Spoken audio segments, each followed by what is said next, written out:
PESR institute and college, Prasanna plan, 8 Sundarwadi, Chhatrapati Sambhajinagar. भविष्याचे no tension. घ्या आजच admission. PESR institute and college. संपूर्ण महाराष्ट्रात अतिवृष्टी झाल्यामुळे अतिवृष्टीग्रस्त तालुका आणि जिल्ह्याची यादी जाहीर झाली. त्यामध्ये अकोला जिल्ह्यातील अकोला तालुका आणि मूर्तिजापूर तालुका वगळण्यात आला होता. या प्रकारामुळे शेतकऱ्यांनी त्यांच्या विविध संघटनांनी आणि राजकीय पक्षांनी एकत्रितपणे तहसीलदार शिल्पा बोबडे यांच्या दालनात ठिय्या आंदोलन केलं. याची फलश्रुती शासनानं वळलेले तालुके समाविष्ट केले असले तरी दिवाळीपूर्वी शेतकऱ्यांच्या खात्यात पैसे जमा झाले नाही.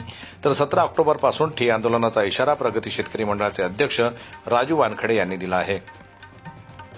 जनमंच प्रगती शेतकरी मंडळ, स्वाभिमानी शेतकरी संघटना व मुर्तेवार तालुक्यातील शेतकऱ्यांसाठी काम करणाऱ्या संघटनांच्या वतीनं शासनाला निवेदन करण्यात येते की आपण मुर्तेवार तालुका, सुटलेला तालुका त्याच्यात समाविष्ट करून शेतकऱ्यांना न्याय दिला.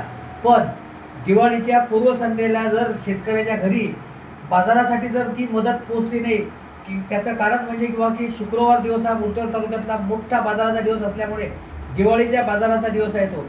त्या दिवशी जर शेतकऱ्याच्या खात्यात पैसे नसले तर एकीकडे आता परिस्थिती अशी झाली आहे की बाबा सोयाबीनचं उत्पन्न एकरी 2 पोत्यापासून तर 1 पोत्यापर्यंत व काही शेतकरी रोटावेटर मारून शेत उद्ध्वस्त करून राहिले आहे. त्यामुळे शेतकऱ्यांच्यापाशी विकायला माल नाही आहे. शासनाच्या मदतीची शेतकरी त्या तीक्ष्ण पक्षाप्रमाणे वाट पाहून राहिला आहे की बाबा आता दिवाळीच्या शुक्रवारच्या बाजाराच्या अगोदर आपल्या खात्यात पैसे येणार आहे व आपण दिवाळी दिवशी आपल्या मुलांना कपडे लत्ते व बाजार करू.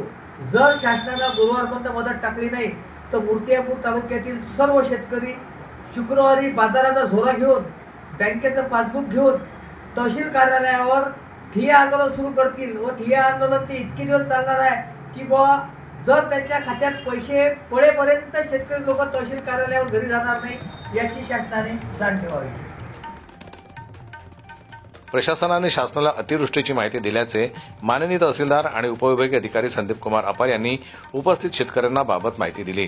काही तासातच मूर्तिजापूर आणि अकोला तालुक्याचा समावेश अतिवृष्टी बाधित यादीमध्ये करण्यात आला असला तरी शेतकरी मोठ्या आर्थिक संकटात सापडल्यानं किमान त्याच्या पोराबाळांची दिवाळी साजरी व्हावी यासाठी शासनानं 17 ऑक्टोबरपर्यंत शेतकऱ्यांच्या खात्यात पैसे जमा करावे. अन्यथा 17 ऑक्टोबर अर्थात मूर्तिजापूर तालुक्यातील शेतकऱ्यांच्या बाजाराच्या दिवशी त्या दिवशी मुलाबाळांसह ठिय्या व रिकामा झरा आंदोलन करण्यात येणार असल्याचा इशारा देण्यात आला. शेतकऱ्यांनी बाजाराची थैली सोबत आणावी. जर ती थैली घरी तशीच रिकामी परत जात असेल तर शुक्रवारपासून तहसील कार्यालयात ठिय्या आंदोलन करण्यात येणार असल्याचं निवेदन तहसीलदार शिल्पा बोबडे यांना प्रगती शेतकरी मंडळाच्या वतीनं देण्यात आलं. 10 ऑक्टोबर रोजी उपविभागीय अधिकारी संदीप कुमार अपार यांना दिलेल्या निवेदनात मध्य प्रदेश शासनाप्रमाणे योजना लागू करणे, पंजाब सरकारप्रमाणे 50,000 रुपयांची मदत प्रत्येक शेतकऱ्यांना देणे, 50 पैशांच्या आत पैसेवारी असल्यामुळे पीक विमा मिळवून देणे, सरसकट पीक कर्ज माफ करून आश्वासन पूर्ती करणे, दिवाळीपूर्वी ही मदत शेतकऱ्यांना मिळावी आदी मागण्यांचा यामध्ये समावेश आहे. जनमत लाईव्ह न्यूज करता संजय उमक यांची रिपोर्ट, अकोला. मराठी बातम्यांसाठी जनमत लाईव्हला लाईक करा, सबस्क्राईब करा आणि बेल आयकॉनला दाबायला विसरू नका.